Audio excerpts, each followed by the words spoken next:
International Women's Day is not just a celebration, it is a movement.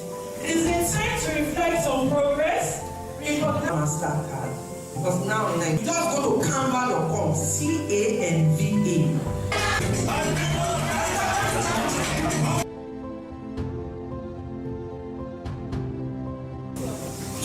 Restaurants, if you target, if use social media and content marketing that is running And Facebook to showcase your products, e-commerce. And I'm super excited to be attending this year's International Women's Day Conference. Personally, I learned so much from ChatGPT. Our awareness is ChatGPT.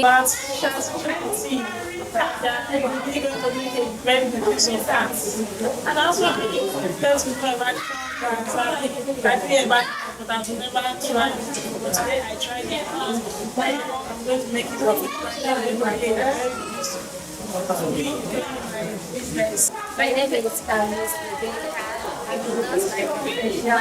I'm here for the International Women's Day Conference by WITIN.